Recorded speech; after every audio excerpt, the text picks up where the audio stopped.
देखिए, श्रीमद् भगवत गीता एक बात कहती है कि ये यथा माम प्रबदन्ते तांस तथैव भजाम्यहम्।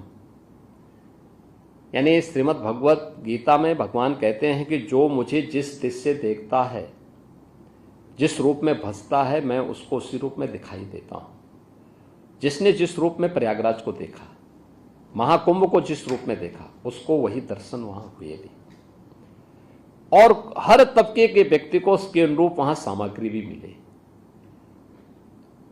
आप देखें, दुनिया के अंदर आप में से बहुत सारे लोग ऐसे होंगे जिन्होंने दुनिया के तमाम न्यूज़पेपर को भी देखा होगा और उन आयोजनों में आप भागीदार भी बने होंगे जिसके बारे में उनकी नेगेटिविटी और उनके द्वारा जो तमाम प्रकार की गलत टिप्पणियां की जाती थी, उनमें अगर आप देखेंगे बहुत सारे ऐसे थे जिन्होंने इस पूरे आयोजन के बारे में जो टिप्पणी की है।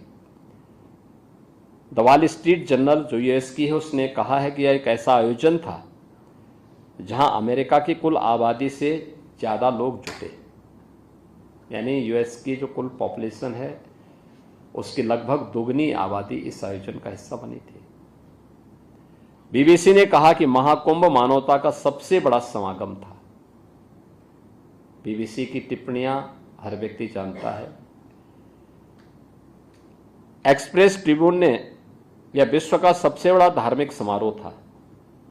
द न्यूयॉर्क टाइम्स ने लिखा है कि आयोजन न केवल श्रद्धालुओं और पर्यटकों, यानी इस आयोजन में न केवल श्रद्धालु और पर्यटक ही नहीं बल्कि नेता और हस्तियां भी पहुंची। राइटर्स ने लिखा यह डिजिटल कुंभ था जिसमें व्यवस्था बनाने के लिए तकनीक का बेहतरीन इस्तेमाल किया गया था। हमने डिजिटल टूरिस्ट मैप भी जारी किया था। अगर किसी श्रद्धालु को कहीं जाना है तो उसके लिए उस प्रकार की व्यवस्था, क्यूआर कोड को डाउनलोड करिए, आप उसके माध्यम से वहां तक पहुंच सकते हैं। टॉयलेट की पोजीशन क्या है, आप उसके माध्यम से जानकारी ले सकते हैं।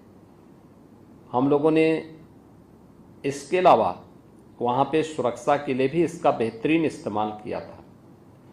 2700 कैमरे थे जो 360 डिग्री तक जिनका इस्तेमाल किया जा सकता था, और integrated command and control centre से हम लोगों ने एक एक की मॉनिटरिंग की थी। ट्रैफिक मैनेजमेंट का हो या फिर सिक्योरिटी का हो। हम लोगों ने एंटी ड्रोन सिस्टम के साथ पूरे कुंभ क्षेत्र को कवर करके रखा था। कोई भी ड्रोन बिना परमिशन के वहां उड़ नहीं सकता था, और इसके लिए पहली बार किसी आयोजन में एंटी ड्रोन सिस्टम का इस्तेमाल किया गया था।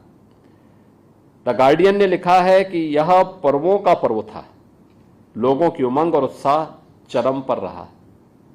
सीएनए ने लिखा कि दुनिया के सबसे बड़े धार्मिक समागम में 60 करोड़ से ज्यादा लोग शामिल हुए। यह आस्था की अभिव्यक्ति की शानदार नजारा है। और यूनेस्को ने लिखा है, यूनेस्को के जो डायरेक्टर थे टिम कर्टिस, उन्होंने भी एक बयान इस पे जारी किया था। वे स्वयं महाकुंभ के आयोजन में भागीदार बने थे। उन्होंने भी इस बारे में लिखा कि यूनेस्को ने 2019 में कुंभ मेले को मानवता के अमूर्त सांस्कृतिक धरोहर के रूप में मान्यता दी। इससे पहले 2023 से इसके सामाजिक, आर्थिक और पर्यावरणीय प्रभावों की निगरानी की जा रही थी। कुंभ मेला प्राकृतिक और सांस्कृतिक धरोहर के रूप में विश्व को एक नई दृष्टि प्रदान करता है। यह भारत के प्रति एक दृष्टि देता है।